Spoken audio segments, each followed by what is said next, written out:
আমরা প্রতিদিন চাঁদ দেখি, কিন্তু জানেন কি এই চাঁদেরই আরেকটি দিক আছে যা কখনোই দেখা যায় না পৃথিবী থেকে।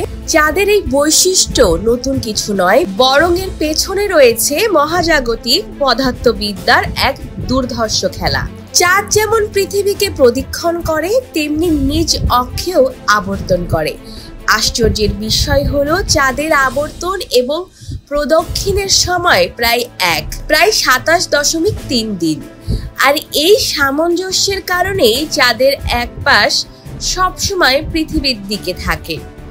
এখন প্রশ্ন উঠতে পারে, তবে চাঁদের অন্ধকার দিক কেমন? 1960 সালে সোভিয়েত মহাকাশযান লুনা 3 প্রথম এই অদৃশ্য অংশের ছবি তোলেন।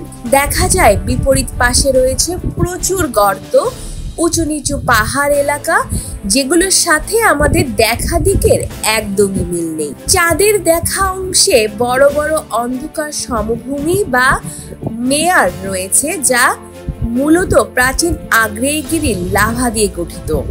এগুলো চাঁদের পৃষ্ঠের 31% জুড়ে বিস্তৃত। অন্যদিকে অন্ধকার দিক বেশ রুক্ষ আর গর্তে ভরা।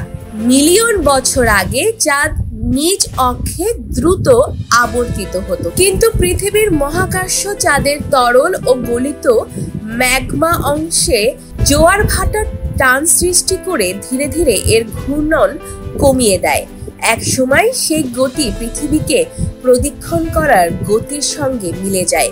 তখন থেকে চাঁদের এক পাশ চিরকাল পৃথিবীর দিকে মুখ করে আছে। আর তাই আজও আমরা চাঁদের একমুখী প্রেমে ডুবে থাকলেও তার অর্ধেক সৌন্দর্য আমাদের দৃষ্টির বাইরে রয়ে গেছে।